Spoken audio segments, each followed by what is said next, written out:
Friends.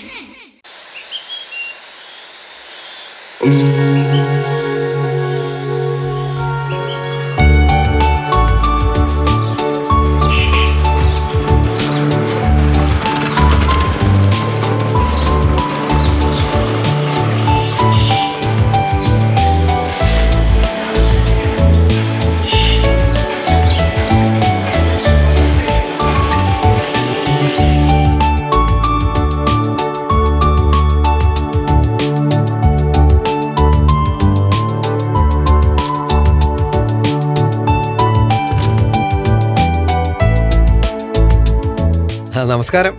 ആഹാ, ആരാ ഇത്? തോമസോ? നമസ്കാരം. നമസ്കാരം.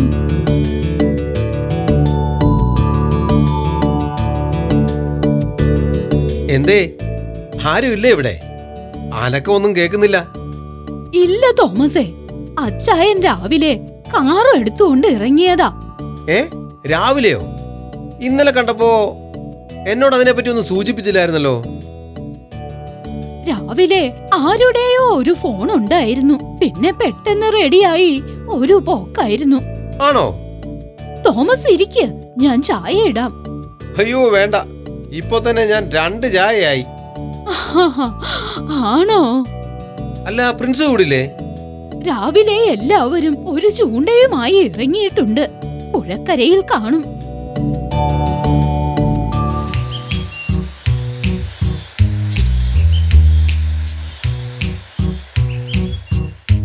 നിങ്ങൾ ഈ ചൂണ്ടയും കൊണ്ടുവന്നത് ഇവിടെ വിശ്രമിക്കാനാണോ? ഇത്രയും നേരം സൈക്കിൾ ചവിട്ടിയതല്ലേ, അതിന്റെ ഒരു ക്ഷീണമുണ്ട്.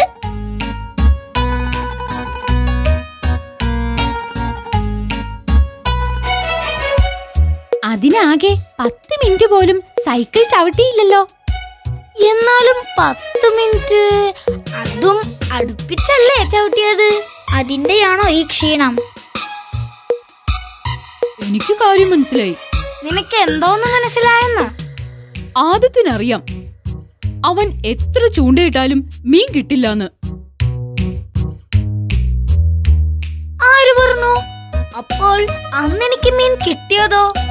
അത് നിന്റെ അവസ്ഥ കണ്ടിട്ട് ദയ തോന്നിയ ഏതെങ്കിലും മീൻ സ്വയം ആത്മഹത്യ ചെയ്തതായിരിക്കും.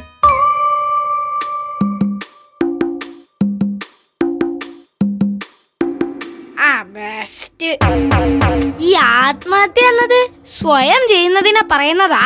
അപ്പൊ പിന്നെ വീണ്ടും എന്തിനാ ഒരു സ്വയം കൂടി? ശരിയാ. അപ്പോ ഇത്തവണ ഫുള്ളടിച്ചത് സ്റ്റെഫി.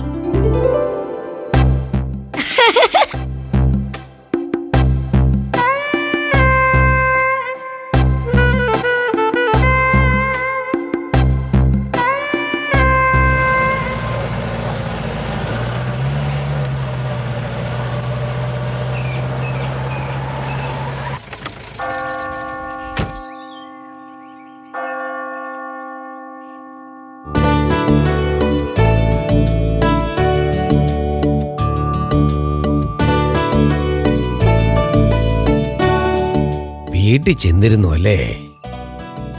ആ, അച്ചായൻ വന്നോ? ടൗണിലെ ബാങ്കിൽ ചെറിയൊരു ഇടപാടുണ്ടായിരുന്നു. ഇന്ന് രാവിലെ മാനേജർ വിളിച്ചപ്പോഴാ അത് ഓർത്തത്.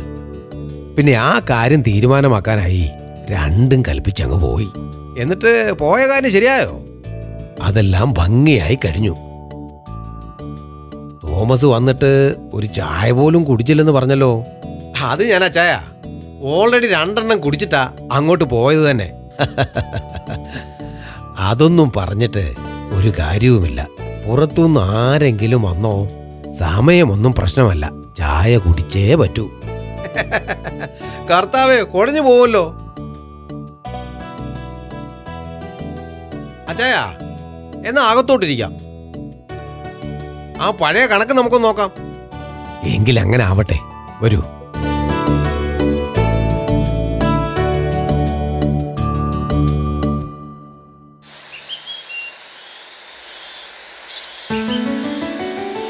അവർക്ക് ആ ചൂണ്ട എവിടുന്നാ കിട്ടിയത്? റോമിക്സ് ആണ് കൊണ്ടുവന്നത്. റോമിക്സിന്റെ ആരോ വീട്ടിൽ വന്നപ്പോ ഉണ്ടാക്കി കൊടുത്തതാണത്രേ. ഇനി അവൻ എപ്പോൾ വരാനാണോ ആവോ? ആ വെയില് മുഴുവൻ കൊള്ളുന്നുണ്ടാവും. അതൊന്നും സാരല്ല അമ്മച്ചി. ഞാൻ പ്രത്യേകം പറഞ്ഞാ വിട്ടത് അധികം വെയിൽ കൊള്ളരുതെന്ന്. പിള്ളേരുടെ കാര്യാണ്. നമ്മുടെ കണ്ണുവറ്റത്തൂന്ന് അങ്ങോട്ട് മാറിക്കഴിഞ്ഞ എന്തൊക്കെയാ ചെയ്തു കൂട്ടുന്നേന്ന് ദൈവത്തിന് മാത്രമേ അറിയൂ. അമ്മച്ചി ടെൻഷൻ അടിക്കണ്ട. ഞാൻ ഈ കാര്യം പ്രിൻസിനെ പ്രത്യേകം പറഞ്ഞ് ഏൽപ്പിച്ചാ വിട്ടത്. സത്യം പറഞ്ഞ എനിക്ക് പേടിയാ ഈ കുട്ടികളെയൊക്കെ പുഴവക്കത്തേക്ക് വിടാൻ തന്നെ. ഈ അമ്മച്ചിയുടെ ഒരു കാര്യം, അവരിപ്പോ അത്ര കൊച്ചു കുട്ടികളൊന്നല്ലല്ലോ. പിന്നെ ഇങ്ങനെയൊക്കെ നടന്നു അല്ലേ ജീവിതം പഠിക്കേണ്ടതും. ആ, എല്ലാവരെയും കർത്താവ് കാക്കട്ടെ. ശരിയാ ഫ്രണ്ട്സ്, എനിക്ക് മീൻ പിടിക്കാൻ അത്ര വശമില്ല. അതൊന്നും സാരയില്ല ആദം. അല്ല, നമ്മൾ 4 പേരില്ലേ? നമുക്ക് 2 ടീമായിട്ട് മീൻ പിടിച്ചാലോ? ആ, അത് കൊള്ളാലോ. ശരിയാ, അപ്പോൾ എനിക്കൊരു കൂട്ടുമാകും. കൊള്ളാം, നല്ല ഐഡിയ. 2 ടീമിലും കൂടി ആർക്കാണ് കൂടുതൽ മീൻ കിട്ടുന്നതെന്ന് നോക്കാം. എന്നാൽ ടീം ഇട്ടാലോ? ഞാനും പ്രിൻസും ടീമാകാം. ആദമും റോമിക്സും ടീമാവട്ടെ. അത് പറ്റില്ല. എപ്പോഴും നിങ്ങളാ ടീം. ഇത്തവണ ഞാനും പ്രിൻസും ആകാം. അതെന്താടാ? എനിക്ക് മീൻ കിട്ടാത്തത് കൊണ്ടാണോ എന്നെ ആർക്കും വേണ്ടാത്തത്? യോ, ഞാനൊന്നും ഉദ്ദേശിച്ചു പറഞ്ഞതല്ലേ. എങ്കിൽ ശരി, ഞാനും ആദവും ടീമാവാം. ആ, അത് മതി. ഓക്കേ, എങ്കി വാ, നമുക്ക് പുഴക്കരയിലേക്ക് പോവാം.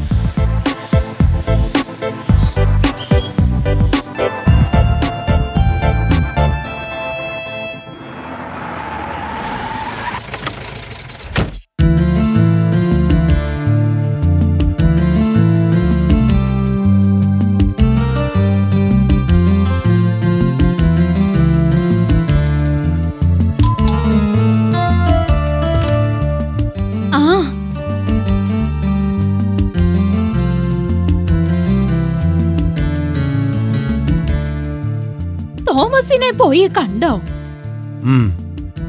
ചായക്കാര്യം പറഞ്ഞ് കുറെ ചിരിച്ചു. ആണോ? പിന്നല്ലാതെ. എന്തിയേ, പ്രിൻസ് മോൻ ഇവിടെ ഇല്ലേ? അവരെല്ലാവരും ഓരോ ചൂണ്ടയുമായി രാവിലെ തന്നെ പുഴക്കരയിലേക്ക് വെച്ചു പിടിച്ചിട്ടുണ്ട്. ആഹാ, ഇതുവരെ ഇല്ലാത്തൊരു വിനോദമായിരുന്നല്ലോ. അതെ അതെ, ഇപ്പൊ പോയിട്ട് അധികം നേരായി. എനിക്കാണേ ഈ കുട്ടികൾ പുഴവക്കിലേക്ക് പോണത് തന്നെ ഭയ. സത്യം പറഞ്ഞാ ഇത്രയ്ക്ക് പേടിക്കേണ്ട കാര്യമൊന്നുമില്ല. കഴിഞ്ഞ അവധിക്കല്ലേ ഞാൻ എല്ലാവരെയും നീന്തൽ പഠിപ്പിച്ചത്. പിന്നെ അവരുടെ കൂടെ എപ്പോഴും ഉള്ളത് ആരാ? ആ, അവൻ അവരെ ഒരാപത്തിലും പെടാതെ നോക്കിക്കോളും.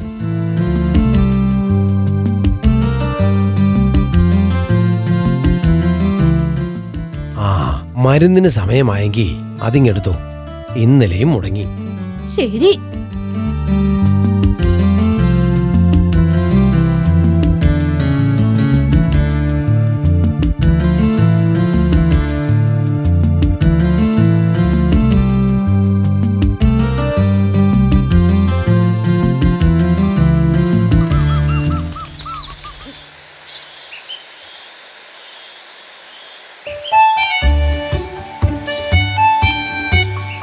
ഞാൻ ഓർത്തില്ല നമുക്ക് ഇത്രയധികം മീൻ പിടിക്കാൻ പറ്റുമെന്ന്. അല്ല സ്റ്റെഫി? അതെ, ഞാനൊന്ന് പിടിക്കുന്നു, റോമിക്സ് ഒന്ന് പിടിക്കുന്നു. ഹായ്, എന്ത് രസായിരുന്നു. അതെ അതെ. പ്രിൻസേ, നിങ്ങൾക്ക് കിട്ടിയതിന്റെ ഇരട്ടി ഞങ്ങൾക്ക് കിട്ടി. അത് പിന്നെ ആദമാണേൽ മീനിന് തീറ്റ കൊടുക്കുന്നത് പോലെയാ എനിക്ക് തോന്നിയത്. അത് നല്ല തമാശയായിരുന്നു.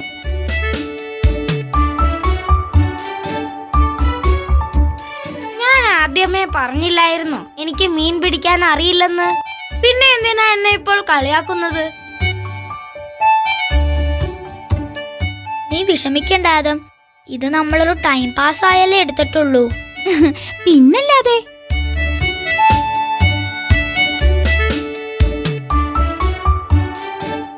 ഈ മീൻ ഇനി എങ്ങനെ പങ്കിട്ടെടുക്കും? 4 പങ്കിട്ടെടുക്കാം. 4 പക്ഷേ ആദത്തിനൊന്നും കിട്ടിയില്ലല്ലോ.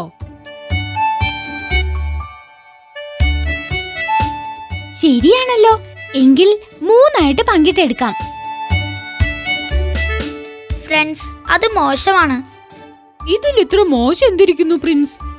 അതെ, ആദം വേറെ ആരുടെയുമല്ല, നമ്മുടെ സുഹൃത്താണ്. ഇങ്ങനെയൊരു അവസരത്തിൽ അവനെ ഒഴിവാക്കാൻ നിങ്ങൾക്ക് എങ്ങനെ തോന്നി? അല്ല പ്രിൻസേ, റോമെക്സ് പറഞ്ഞതിൽ എന്താണ് തെറ്റ്? അധ്വാനിച്ച അല്പം ഭക്ഷണം എന്നല്ലേ ബൈബിളിലും പറഞ്ഞിരിക്കുന്നത്? ഫ്രണ്ട്സ്, ദയവായി നിർത്തൂ. എനിക്കിതിന്റെ പങ്ക് വേണ്ട. നമ്മുടെ നല്ലൊരു ദിവസം നശിപ്പിക്കാതിരിക്കൂ. കണ്ടോ, അവന് കാര്യം മനസ്സിലായി. എന്നാൽ ഫ്രണ്ട്സ്, എന്റെ പകുതി നിങ്ങൾ എടുത്തോളൂ. പക്ഷേ നിങ്ങളുടെ ടീമിൽ പ്രിൻസിന് നിറയെ മീൻ കിട്ടിയല്ലോ. പിന്നെന്താ? നമ്മുടെ കൂട്ടത്തിൽ ഒരാളെ വേദനിപ്പിച്ചിട്ട് എനിക്ക് സന്തോഷിക്കണ്ട. ഞാൻ പോകുന്നു.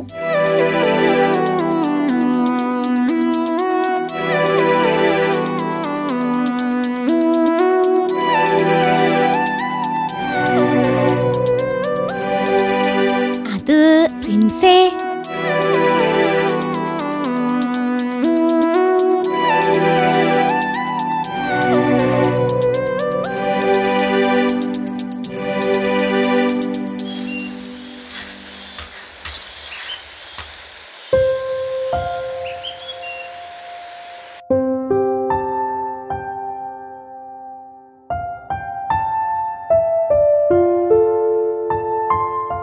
ഗ്രാൻഡ്പാ.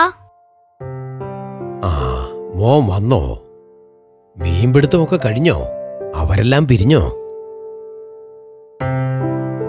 മീൻ പിടിച്ചു കഴിഞ്ഞപ്പോ ഞങ്ങൾ കുറച്ചു നേരം വിശ്രമിച്ചു. പിന്നെ എനിക്ക് ബോറടിച്ചതുകൊണ്ട് ഞാനിങ്ങ് പോന്നു. അവരെയെല്ലാം അവിടെ നിർത്തിയിട്ടോ? അപ്പോൾ എന്തോ കാര്യമുണ്ടായിട്ടുണ്ടല്ലോ. അത് ഗ്രാൻഡ്പാ. പറയൂ മോനെ, എന്താ ഉണ്ടായത്? ഗ്രാൻഡ്പാ, ഞങ്ങൾ 2 ടീമായിട്ടാണ് മീൻ പിടിക്കാൻ തുടങ്ങിയത്. എന്റെ ടീമിലുണ്ടായിരുന്നത് ആദമാണ്. അവന് മീൻ പിടിക്കാൻ അത്ര വശമുണ്ടായിരുന്നില്ല. അവസാനം മീൻ പിടിച്ചു കഴിഞ്ഞ് പങ്കിട്ടെടുക്കുന്ന സമയമായപ്പോൾ തർക്കം. 4 ഭാഗിക്കാതെ ആദ്യത്തെ ഒഴിവാക്കിക്കൊണ്ട് 3 ഭാഗിക്കണമെന്ന് സ്റ്റെഫിയും റോമാക്സും. അതെനിക്ക് ഇഷ്ടപ്പെട്ടില്ല. എന്റെ ഭാഗവും അവർക്ക് കൊടുത്തിട്ട് ഞാൻ ഇങ്ങ് പോന്നു. എനിക്കത് അത്രയ്ക്ക് വിഷമമായി ഗ്രാൻഡ്പാ. പോട്ടെ മോനെ, വിഷമിക്കണ്ട. അവരെന്താ ഗ്രാൻഡ്പാ ആദ്യത്തിനോട് അന്യനെ പോലെ പെരുമാറിയത്? ഒന്നുമില്ലേലും എത്രയോ വർഷമായി കൂട്ടുകൂടി നടക്കുന്നതാ. അങ്ങനെ ചെയ്തത് ശരിയാണോ? അത് സാരമില്ല മോനെ. എന്നിട്ട് ആദം എന്തു പറഞ്ഞു? അവനാകെ വിഷമിച്ച് അവരുടെ നടുക്ക് ഇരിപ്പുണ്ടായിരുന്നു. പാവം. അവസാനം സഹികെട്ട് ആദം അവരോട് പറഞ്ഞു അവന് പങ്കുവേണ്ടെന്നും നല്ലൊരു ദിവസം നശിപ്പിക്കരുതെന്നും. പാവം, അവൻ അത്രയ്ക്ക് വിഷമിച്ചുപോയി. കുട്ടികളുടെ ഇടയിൽ ഇങ്ങനെയൊക്കെ സംഭവിക്കുന്നത് സാധാരണമാണ്. അവിടെ മുതിർന്നവരുടെ നല്ല രീതിയിലുള്ള ഇടപെടലുകൾ ഉണ്ടായി വന്ന തെറ്റുകൾ മനസ്സിലാക്കുമ്പോഴാണ് കുട്ടികൾ ശരിയുടെ പാതയിലേക്ക് നയിക്കപ്പെടുന്നത്. എന്നാൽ ഗ്രാൻഡ്പയും കൂടി ഗാർഡനിലേക്ക് വാ. അവരെല്ലാവരും അവിടെ തന്നെ കാണും. അതിനെന്താ, ഇപ്പോൾ തന്നെ പോകാമല്ലോ.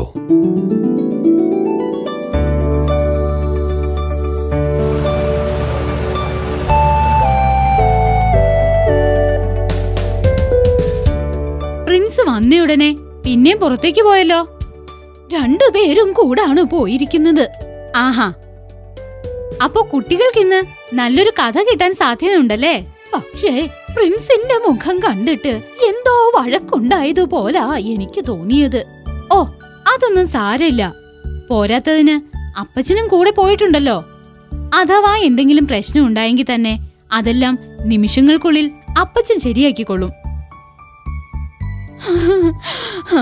ശരിയാ, 2 പേരും ഇപ്പോഴങ്ങ് ചെന്ന് കാണും. പ്രിൻസും ഗ്രാൻഡ്പയും വരുന്നു.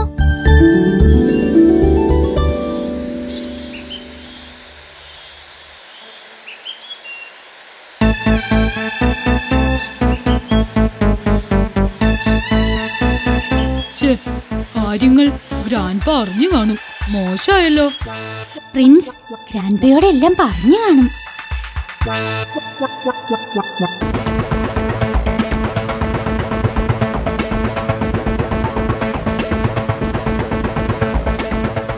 നിങ്ങളെന്താ കുട്ടികളെ ഇങ്ങനെ തുടങ്ങുന്നത്?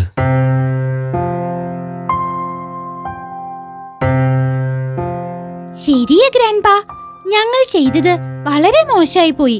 പിന്നീട് ആലോചിച്ചപ്പോഴാ അതിന്റെ തെറ്റ് മനസ്സിലായത്. ആദം സോറി. നല്ല ടീം സ്പിരിറ്റിൽ എടുത്തിരുന്നെങ്കിൽ ഇങ്ങനൊന്നും ഉണ്ടാകുമായിരുന്നില്ല. സാരമില്ല റോമെക്സ്, നിങ്ങൾ എന്നോടങ്ങനെ പെരുമാറിയെന്ന് വെച്ച് എനിക്കങ്ങനെ ചെയ്യാൻ പറ്റുമോ? എനിക്ക് വേറെ ആരാ ഫ്രണ്ട്സ് ഉള്ളത്? ശേ, ഇതാ ഈ ഓരോന്ന് ആലോചിച്ച് ചെയ്തില്ലെങ്കിലുള്ള പ്രശ്നം. സോറി ആദം. ഇതൊന്നും ഒരു പ്രശ്നമല്ല ഫ്രണ്ട്സ്. നമുക്ക് അടുത്ത കാര്യത്തിലേക്ക് കടക്കാം. ഹോ, അങ്ങനെ മല പോലെ വന്നത് എലി പോലെ പോയി. നിങ്ങളിപ്പോൾ എത്ര നല്ല കുട്ടികളായിരിക്കുന്നു. ഈ സന്തോഷത്തിന് ഗ്രാൻഡ്പാ ഒരു നല്ല കഥ പറഞ്ഞു തരാം. എന്താ?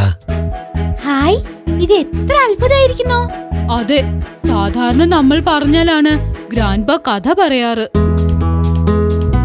ആരുടെ കഥയാണ് ഗ്രാൻഡ്പാ പറയുന്നത്? ഇത് 2 സഹോദരന്മാരുടെ കഥയാണ്. ഇവിടെ കഥയുടെ സന്ദർഭത്തിനാണ് പ്രാധാന്യം. അതെന്താ? അത് നിങ്ങൾ തന്നെ ശ്രദ്ധിച്ച് കണ്ടുപിടിക്കണം. ശരി ഗ്രാൻഡ്പാ. എന്നാൽ ഈ കഥ നിങ്ങളും കൂടി ശ്രദ്ധിക്കണേ.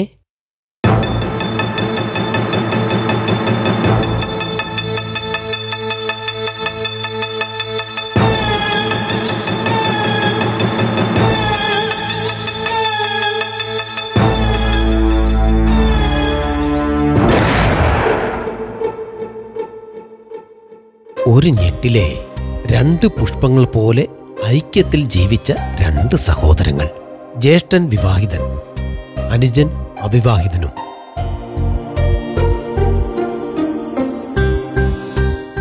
കിട്ടുന്ന ധാന്യം എല്ലാ ദിവസവും ഒന്നുപോലെ പങ്കിട്ടെടുത്തു.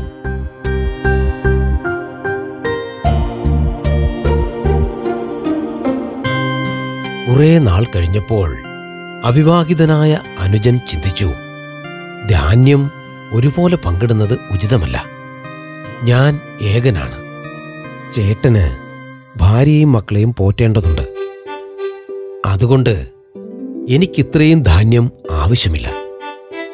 അയാൾ എല്ലാ രാത്രിയും തന്റെ ധാന്യത്തിൽ കുറെയെടുത്ത് സഹോദരന്റെ ധാന്യപ്പുരയിൽ കൊണ്ടുപോയി രഹസ്യമായി നിക്ഷേപിച്ചു.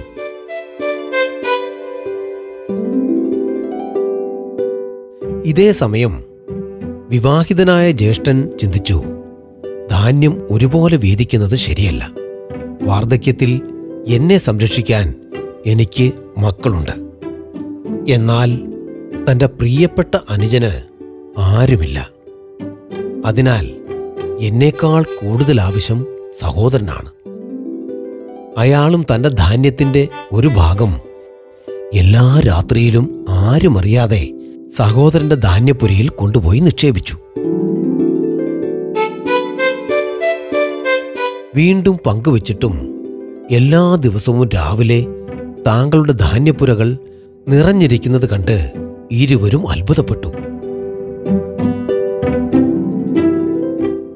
ഒരു രാത്രിയിൽ ധാന്യം ചുമന്നുകൊണ്ടുപോയ സഹോദരന്മാർ തമ്മിൽ കണ്ടുമുട്ടാനിടയായി. സംഭവിച്ച കാര്യങ്ങൾ പരസ്പരം മനസ്സിലാക്കി 2 പേരും ആലിംഗനം ചെയ്തു. ഉടനെ ദൈവം പ്രത്യക്ഷപ്പെട്ടു പറഞ്ഞു, ഇതാണ് നിയമവും പ്രവാചകന്മാരും. മറ്റുള്ളവർ നിങ്ങളോട് എങ്ങനെ പെരുമാറണമെന്ന് ആഗ്രഹിക്കുന്നുവോ അത് നിങ്ങൾ അവർക്ക് ചെയ്തു കൊടുക്കുക.